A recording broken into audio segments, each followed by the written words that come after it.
Hello folks, DIY Woodworker here with you again. Well, just thought I'd show this finished product here. Notice the gap along the wall is no more. I got to still run a little compound down that left hand side. Not compound.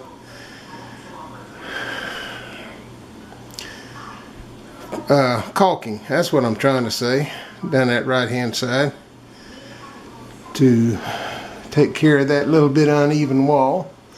But you can see that I've framed this all the way around, and something will go there on this panel here. I haven't quite figured out what that's going to be.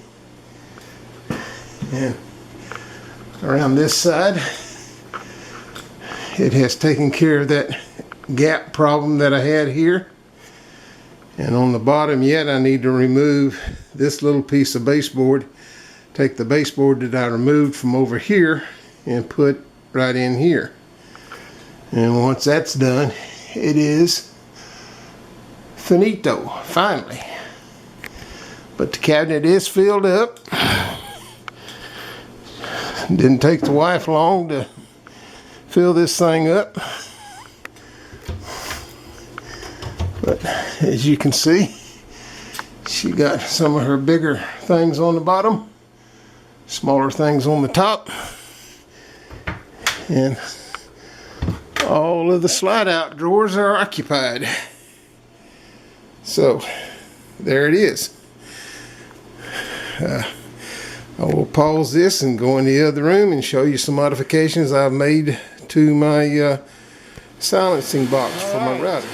In the CNC room, what I'm showing you here are these two devices. These are little fans I've got installed on the inside, blowing air into my cabinet.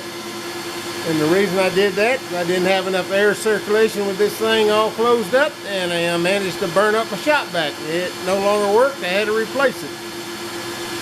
So, in an attempt to try and prevent that from happening, I got two fans blowing air into the cabinet right on top of the shop vac inside. Hopefully that'll be enough cool air coming in to be sucked through the vacuum and blown out the back exhaust here, and will not burn up my shop vac.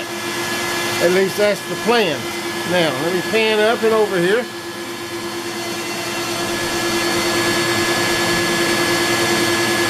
I don't know if this will come out or not, but I am cutting another verse, another plaque. That's Psalms 51, 10 through 12. It says, "Create in me a pure heart, O God, and renew a steadfast spirit within me. Do not cast me from your presence, or take your Holy Spirit from me. Restore to me the joy of your salvation, and grant me a willing spirit to sustain me." That's over here carving now as we speak. There. So when that's done, I'll show you the finished product. For now, this is CNC Woodworker, and we will talk to you again. Well, we finished carving that piece, and I had a small error in it, and I'll point that out here to you. You'll notice up here, up on this side, the other left, James, this O and here has run together. Now, I didn't realize that or notice that until after I'd already started carving. Now let me zoom in here.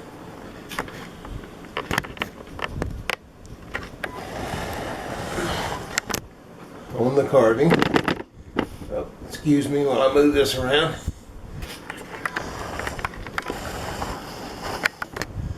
Now what I have done to correct that,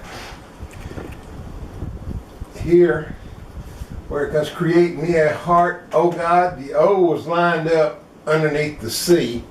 And of course with the swirls and all in the capital letters, those two run together, the bottom of the C and the top of the O. To correct that, I came back and spaced this over a couple of spaces where you can see it here, where these won't be interfering with each other again.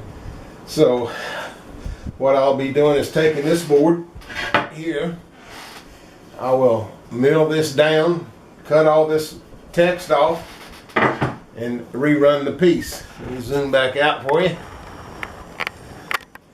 I will rerun that piece, and hopefully, well, not hopefully, that will take care of my problem. I just wish I'd have noticed that before I began the carving, but I didn't. I noticed it as I was observing the carving, and I said, well, there's nothing I can do now but go ahead and let it cut. And I mean, it's just barely breaking into the top of this O here. So I've moved that over where this G is. I moved the O over to about where the G is, so that shouldn't be a problem. And I got plenty of room here to move this on out. I try to leave a good inch around all sides, so when I come in and put an edge on that, I won't be cutting into my lettering. So I will be doing that and then recarving this plaque. So I just thought I'd point that out. I did mention that I would come back and show you the finished product a while ago, so that's what I'm doing. So that's it. The one complaint I've got with easel and all of this is when you get over here and you're looking at all of this and you're trying to decide, well, what do I do and how do I line it up, and it looks good here, but when you go to carve it, this isn't a true representation of the carving. So I'm learning that as I make more plaques, and when it gets things a little close to the edge or a little close to the line, I've got to learn to give that another ½ inch of space or even an inch of space in my carvings, in the design of the carvings, before I put it on the board and actually carve it. So if you're new to this X-Carve and you're using easel, that's something you may want to take into consideration. Just give yourself plenty of space. If it looks close or it looks tight here on the screen, don't carve it, because then you're going to have a problem in the end result. So my best advice I can give at this time from my experience is to be sure you give yourself a good inch or an inch and a half spacing all the way around.